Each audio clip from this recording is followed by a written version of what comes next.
Hi, everyone, and welcome to the Neil Haley Show. I can't believe it's been another month. All great shows. I hope you guys got to check me out at Total Tutor, Neil S. Haley, Facebook, LinkedIn, Neil Haley, Instagram, Total Tutor, Pinterest, Neil Haley, and Google Plus, and also on Periscope at Total Tutor. And you got to remember now, why am I not mentioning my website? Because I'm building a new website for radio and television. Stay tuned. Hopefully, it will be the next time in the studio, update you with all those different things. But just follow me in social media. I'm always here. But I got someone in the hot seat who's been my co-host for, I guess, I've lost track of more than 4 or 5 months. We've interviewed so many amazing people. So I want to welcome the program again to the studio, WPIL Hall of Famer, Yes. UNLV Run and Rev, Yes. Coach Karen Hall. Yes. Coach, thank you again for dropping by. Always good to be in the studio with you, Neil. Always Yes. good to be here. And I love the co-hosting thing and the whole deal. It's very nice. But let's focus now, Karen, in 2 areas. Next month, you won't be in the studio because of March Madness. Yes. Something that I kind of knew about, but really didn't know about, is you are involved with the women's NCAA, or Yes. the women's Right. NCAA tournament. How did you get involved with that? Okay, well, I've coached, seasoned coach, head women's basketball coach at the collegiate level. And throughout my coaching career, I've never really thought about tournament/championship Right. operations. My final year at North Carolina A&T State University in Greensboro, North Carolina, I sort of fell into the championship realm. Right. And my first year, I worked the Atlantic Coast Conference tournament, the Okay. women's basketball championship in Greensboro. And I was doing their fan fest. Okay. So basically, it's like the big arcade in the convention Yeah, center, the right. kids, the parents, a lot Right. of shooting, a lot of basketball. Right. And didn't really get to have hands-on operations on the court Okay. that year. So it really worked out. And I thought, okay, that wasn't bad. It keeps you around the game. Obviously, they got wind that Karen Hall did pretty well for us. So she brought me back. The commissioner, who was Right. Bernadette McGlade at the time, she brought me back for the next 7 years to work the Atlantic Coast Conference Women's Basketball Championships. So I elevated myself from just the convention center, fan fest operations to the actual court, to the actual game operations Wow. of the championship. Yeah, very exciting. I was no longer coaching at North Carolina A&T. Right. So now I'm doing championship operations, a whole different side of athletics Right. that I didn't know. Right. As a player, you go to tournaments, all you do want Exactly. to get on the court, let's play. Right. Nothing was happening around it. However, I was now, I guess you could say, monitoring, supervising Okay. the floor, like the floor manager Right. for the team. So with practices, whether they were open or closed, Right, I was okay. responsible for making sure that everything was set up, floor taken care of, Oh, backboards, my. So all the coordination. Yeah, all the coordination, and even down to the nets being fresh and new. Oh, my. Yeah, so who thinks about that when you show up So, to a so tournament? how did you get? So you get the experience of running a fan fest to then the ACC Yeah. tournament, and basically, how many people are you responsible for? You're responsible for all the teams. You're responsible for the concession, everything that's involved Yeah. with the whole pro. So kind of explain that. So- So how did you figure out and develop those logistics from being a head Sure. coach and a teacher to being responsible for so many things? So what year did you first start with the ACC? So the ACC was 2002. Okay. My last year at A&T. So right after A&T, I transitioned right into the ACC championship operations for the tournament. Okay, so basically it was a good transition. Right. You're managing players and a Right. staff as a head coach Right. to transitioning into a floor supervisor for a conference championship. Okay. So now I'm responsible, as you said, all the teams, the head coaches, the table management, Right. were the scorekeeper, all those gentlemen. And I am now working with the facilities people. Okay. So I got the court, the facilities people. Now Wow. I'm really it's like really working on the communication skills and the management skills and being Exactly. able to delegate, because I had someone working with me. So sort of like my assistant, if I could put it in coaching terms, Yes. to where, making sure the locker rooms were taken Okay, care s- of down to, listen, very detailed, down to the game rundown, like the game day Oh, my rundown. gosh. What time the clock will start, what time the teams can get on the media floor. too. Not the media. Not the- I okay. wasn't media. It's just all floor. court game management Court- part. court game So from the time that the teams walked in to the arena, that was my job. Okay. Were the locker rooms clean and ready to go? Do they have enough chalk Right. for the coaches? Are the clocks in the locker rooms working correctly? Okay. On the court, do we have, very detailed, do we have enough seats for all the game and team players, personnel? the players and Well, the- not only them, but their travel Right. party. So some of their associate athletic Right. directors travel with them Right. and will sit on the bench. Of course, their trainers. Right. But being a head coach, I knew the most important part to a head coach is making sure that floor was taken care of. Right. What time can we get on the floor? And honestly, it's so detailed. I keep saying that because the minute a player touches a ball, Yeah. the clock starts. Oh my. So as a head coach, you're coming into practice. This is practice and game day. Right. So you're coming into practice as a head coach with your practice plan. Right.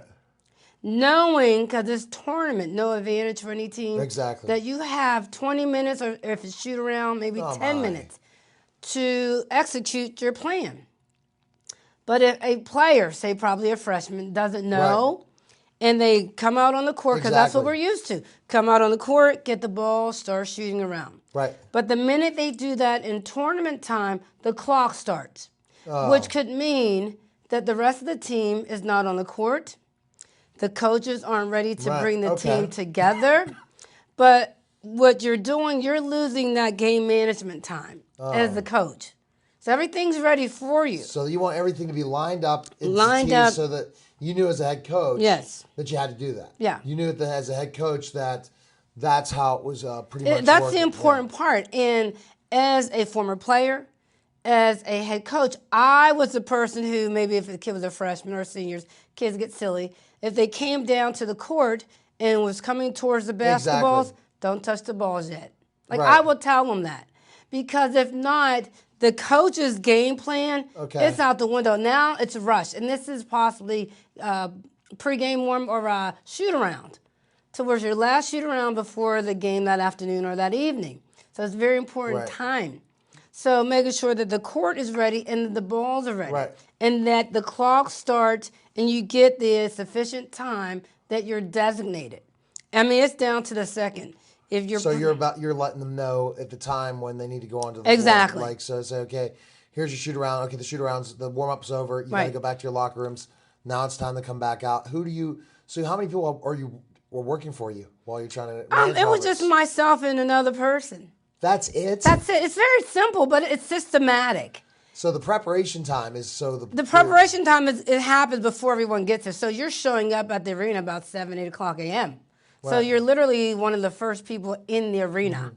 You know, lights may still be down, and my thought is, it's like game preparation for me. Okay, first thing I do, make sure the lights are on and locker rooms are unlocked. Exactly. It is, and it's funny, as I said, as a player, you just show up to the gym, you just want to play. You don't Yeah. have any idea what's happening behind the scene. It's Exactly. like all these pieces. So you have my piece as floor manager. Then you have the piece of the media. Yeah. Then you have the piece of the trainers. Exactly. I mean, it's this big operation. But just two people? Just what could things could go wrong? Oh, no, because you have facility people that you're working with. So you have those So people. I'm on radio. So say, for example, if I get there and the courts aren't swept down and our so you cheers- have people working for you then, Yeah, I'm really? on the mic. So I you're have telling people the people that accessible work to me. at the arena. Exactly. This That's is what what I they mean. do. So they do event management. So for the tournament, it's a week long. Right. And they've been doing this for a very long time. So, but if I need something, I have everyone's number accessible to me. But what about the fans? No, I mean, are you responsible for the arena, like when they enter and then when they, because like people like to get there early Mm-hmm. and start to get get into their seats Right. early and things like that. Are you watching to make sure that the fans are on the right behavior, but also the fact of that they're not arriving too early or staying too late after the tournament's over? So what I'll do is I'm taking you through the Atlantic Coast Conference, the ACC tournament that I worked. But I've been elevated. I've been doing championship operations for probably 12, 15 years. Okay, so now you left ACC. Well, I was still doing it because the tournaments go conference tournaments. Oh, so you get still do all the the ACC? conference tournaments. I do the Atlantic 10 now. Oh, okay. I do the conference tournaments. It's a stage to it. So March Madness is madness for a reason. You have all the regular season ends. Right. So all the teams in the various conferences, they go to conference tournament. That's a week long no matter what. Mountain West Conference, West Coast Athletic Conference, all over the country. After conference tournament, you now start with the NCAA tournament. But you have the first round, you have the second round, you have the quarterfinals, semifinals, and then the finals. Yeah. So it's at literally March Madness. From March 2nd all the way through like April 4th, that is the madness. The madness happens. So how did you elevate yourself from just ACC to the... Because I guess I was pretty good. Well, it seems like you have everything organized and ready to go, especially when you book guests for me. She has everything rolling and ready to go, so it's not a surprise. I get text messages, and I'm like, here are your guests, Neil. I said, hey, I like this. If everyone knew my schedule this morning, I interviewed Mark Malkin from E! News about the Oscars. So I don't have the time, the detail to know who's coming next, or tomorrow, or next week I have somebody from Bar Rescue on, and all these different shows, and I don't have the time or effort. And now I have people like Coach Karen Hall and Joseph, my booker, and Dee Dee Rittman to take care of everything for me. It's nice, but I just can't imagine. She's just so organized. The texts are there, so they found out you were detailed. And not everybody that's run this before are detailed. So you kind of replace somebody from ACC. Yeah. So tell us the story. You're doing the ACC for 7 years, then you get a phone call, right? Then the commissioner of the ACC, she gets elevated to the Atlantic 10 commissioner. So it's kind of like the coach. It's really a mirror of coaching. So, for example, as an ACC commissioner, I'm like her assistant because she brought me along.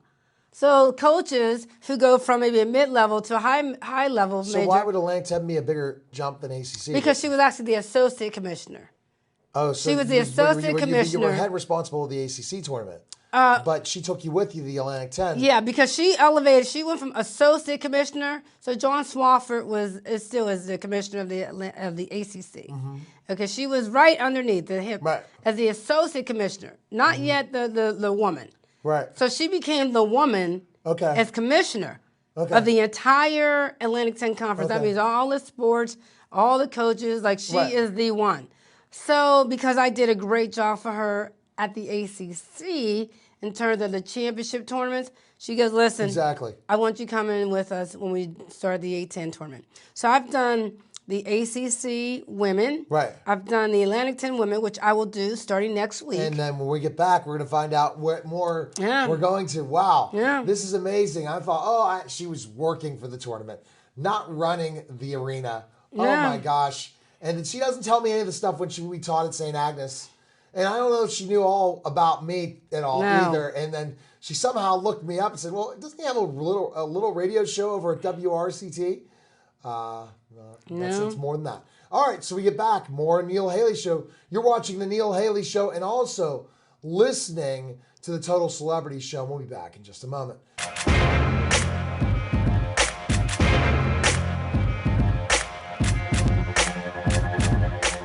Hi, we are the varsity cheerleaders at Bethel Park High School, and we have a special invitation for you. We would like you to join us for the Bethel Park Cheerleaders and Boosters 26th Annual Spring Fashion Show that benefits Special Olympics Allegheny County. This year's Starry Night theme show will be held on Sunday, April 3rd, 2016 at Independence Middle School's auditorium. The doors will open at noon. Tickets are $5 for adults and $3 for students. Due to the incredible support of the community for this annual event, all organizers and participants are volunteers, enabling all proceeds to go directly to this very worthwhile charity. Last year, the fashion show culminated in a donation of more than $8,000, raising the BPCBA's total donation from the past 2 decades to more than $177,100. Your support on behalf of this very important cause will help to raise money to enrich the lives of Special Olympic athletes throughout Allegheny County. Through your support, these very special athletes will be given opportunities to train in 14 different sports and compete in 22 tournaments throughout the year.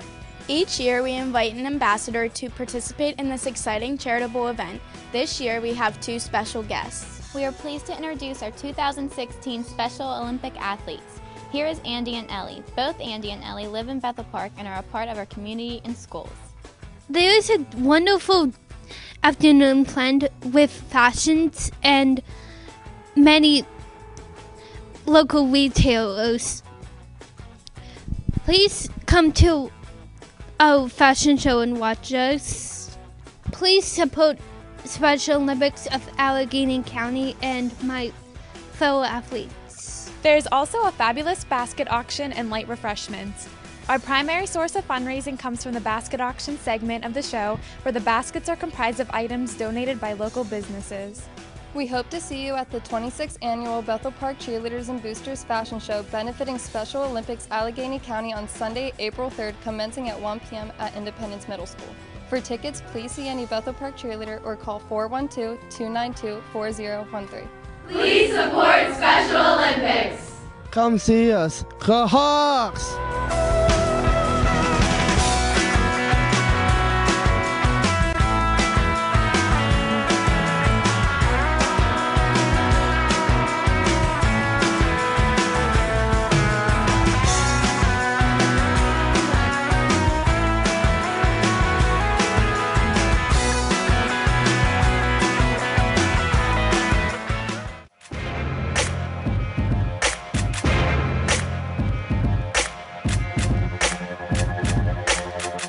We're back, and it's very interesting when look at it. You can check me out at Total Tutor, Neil S. Haley, Facebook, LinkedIn, Neil Haley, Instagram, Total Tutor, Pinterest, Neil Haley, Google Plus, and also Periscope at Total Tutor. I got to do some Periscoping.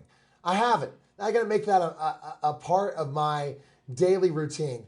Let's see, I need coordinators, but we're with Coach Karen Hall, WPL Hall of Famer, UNLV running rep, and much, much more, especially coordinating all the basketball tournament operations in the arena level, going from ACC to the Atlantic 10. I would look at it when your friend became the commissioner and went to ACC as not even a lateral move, but a little bit of a lower move, because you'd look at the ACC bigger than the Atlantic 10. Am I wrong? I think you're a little wrong there, because ACC, who's the best team in the ACC usually every year? And because how far do they usually go? Elite Eight. Sometimes they get a Final Four. Oh, no. You've had two NCAA champions coming out of the ACC. Okay, you had University of North Carolina and University of Maryland. What about the Atlantic 10? So you have, right now, because she's been commissioner for about 5 years now there. So she has George Washington coming out there and the University of Dayton. Those have been the top two. And locally this year, Duquesne has blasted through the Atlantic 10. They're on their way to maybe their first 25-plus record. And that's disappointing for Pitt fans for women basketball, because what happened? What happened to the expectations? And they're not happening. And Duquesne, how? But we can talk about it another time. Okay. Especially we can get some NCAA. You said you're not going to do any radio. Yes, you're going to do a couple. Yeah. You're going to be sideline reporting from the NCAA women's basketball tournament to tell us what's going on with some of these teams. So let's take us to the tour. But you said, but none of those teams, what is the highest they've gone? George Washington. I want to clarify, because Sweet 16. See, I'm just saying you go from ACC to Atlantic 10. If I was making that choice, I'd say, oh, you're going to a lower conference. Well, okay, so the conference maybe, but it's sort of like the coaching. So if you're coaching at a mid-major as an assistant. So you were only the assistant in the coordinating of running the tournament. Right. So, but the commissioner, she was the associate commissioner. No, she's going to a higher move. Yeah. What about you? You're doing the same thing, going to the. Oh yeah, but I'm following someone who can help propel. Oh yeah. See, but that again could be something that could concern you. No, not at all. Because I know under her watch, I know where I am. She's highly connected. So absolutely. So going from ACC, where there's no real big. I guess you can't run into as many people as you run in the ACC as the Atlantic 10, because you're looking at where's the tournament every year? It's in which tournament? Atlantic 10. It's in Richmond, Virginia. Okay, Richmond, Virginia. So you're close. You're not far from DC. But I'm just still trying to figure out how you jump from ACC, the Atlantic 10, to the NCAA. Yeah, it's very simple. I mean, honestly, it's like anything else. when you do a good job for someone, they Right. want to keep you around, That's right? true. So I understand the ACC. I get that. Right. But I'm also looking at the connecting of who I'm connected to. Okay. And to me, that's important because I've gone from ACC to Atlantic 10. Right. And remember, these are week long. This Right. isn't yearly, this is week long. Right. So from the A10, I've been able to, and probably my UNLV connection, work the Mountain West Conference. These are weekly championship operation tournament time Right. positions. Okay. Okay, so I don't work with the conference year round. You follow? Okay. So I'm not a year-round ACC staffer. I'm Right. not a year-round ACC staffer or Atlantic 10. Okay. Like I don't work in the conference. Okay. So it's kind of like you can say I'm a consultant Right, hired right. as a consultant. But as a championship consultant, I'm pretty good at coordinating, organizing, and the Right. efficiency Okay. because everything is time. Yes. Okay, so when you develop a reputation like yourself, you're very good at what you do. You elevated yourself from little RCC radio to here we are in the studio Yeah, television exactly. 6 years later. Yes. So you understand it's the same way. So the word is out. Right. That, Karen Hall, she has all this coaching Right, background, right. playing background. Now she's been able to really find her way in this championship work. Exactly. So I've been able to work for the Mountain West Conference. Okay. That was a men's and women's Okay. basketball tournament at UNLV. So you want And they fly you out, like they take care of you. You become a part of their. So you could do two. How is that? The Because tournaments take place different right, times. exactly. So this next week, the Atlantic 10 conference, the Atlantic 10 and the ACC and several other conferences tip off next week. Then the following week, the Mountain West Conference tips off next Wednesday. The following is Wednesday. that because of TV? Because again, you have to kind of coordinate with the men's schedule Well, to get national coverage. Yeah, and it's also like you're talking about West Coast, East Coast, and the But they do that scheduling. different. But they do that. The Mountain West is earlier in the men's, isn't it? The No. Mountain West, and then the ACC's later. No, the Mountain West is after the Atlantic.